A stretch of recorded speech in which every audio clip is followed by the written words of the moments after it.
Hi, everybody.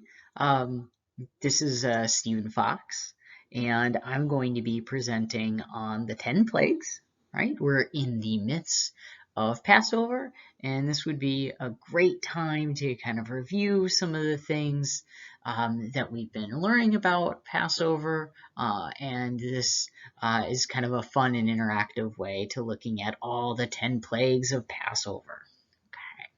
I hope everybody is doing well and staying safe. Okay, so 10 plagues. There's some fun animation. Woo!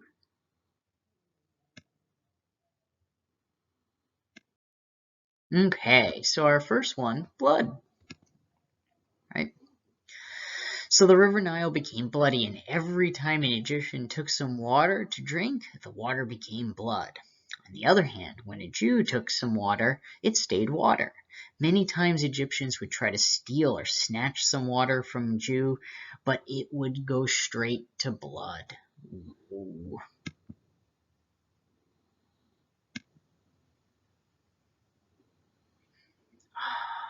Look at the blood. Okay, our next plague is frogs. Frogs were jumping on everything that belonged to the Egyptians, and every time an Egyptian hit a frog, another frog came out of it. The Egyptians didn't let the Jews sleep by making them work into the night. Now they couldn't sleep because of the grand noise of the frogs.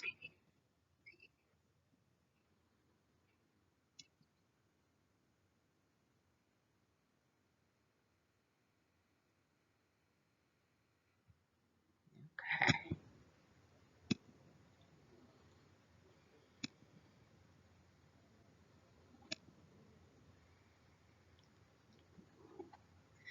All the frogs.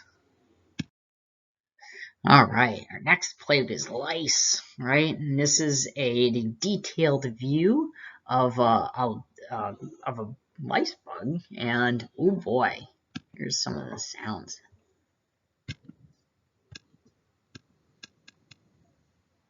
Ooh, lice. All right. So until now, the plagues were inconvenient, but now they hurt, right?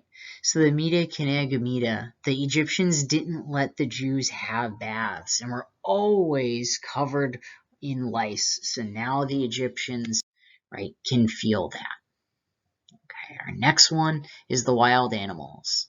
Lots of beasts were scary and eating and killing and torturing the Egyptians. The Egyptians decided to utilize the poor unemployed Jews for domestic chores.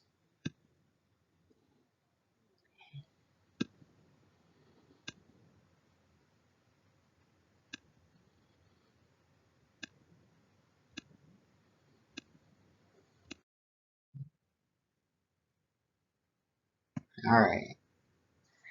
So in the Midrash, right, we have take my 10 children for a picnic in the park, said Yossi.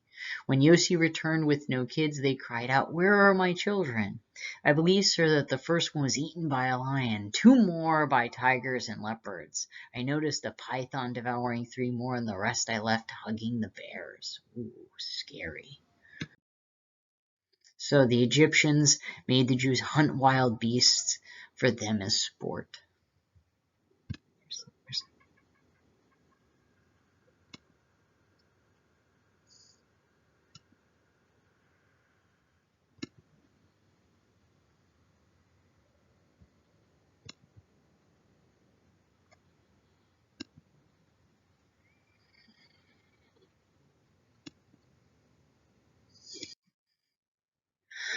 All right, so the cattle, right? The pride of Egypt, their horses, camels, and livestock all perished. Only the ones in the fields, not those in the barns. This time Pharaoh checked out all the district of Goshen, and not one cow died, making Pharaoh very angry.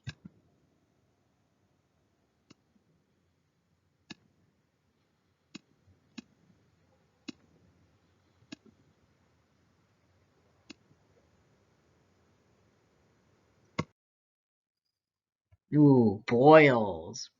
Boils had spread on all the Egyptians, including the magicians, who until now stopped themselves from being affected by the plagues.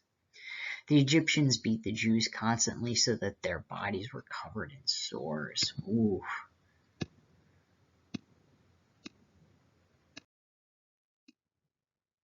Ooh, hail is our next one here. Hail, it was hailing heavily in Egypt, and the hails weren't just old hails, they were giant hails with fire inside, which was literally impossible. Oh my goodness, right? So a total atmospheric change for Egypt, where it rarely rains. Interspersed with hail was fire. Water and fire made peace to punish the Egyptians. Moses warned the Egyptians to bring their cattle, and those remained from the cattle plague into the house, not into the barn, but into living room to experience the crowded living conditions of Goshen, where 20 Jewish children shared a room. Those who feared God brought them in. Those who didn't pay attention to the words of God left them out, where they were destroyed. Okay, our next one here is locusts. Jews were considered like insects to the Egyptians. Right? Measure for measure, the locusts were sent to crawl into every open spaces, including their pots.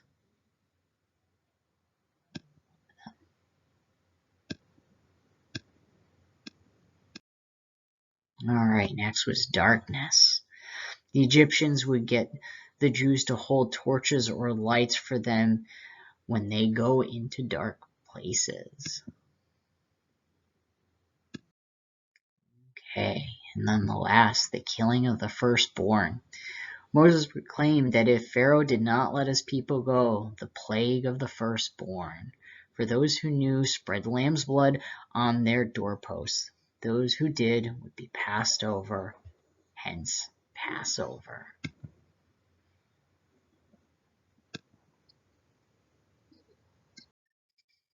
All right, everybody. Have a great Passover. Stay well and hope to see you soon.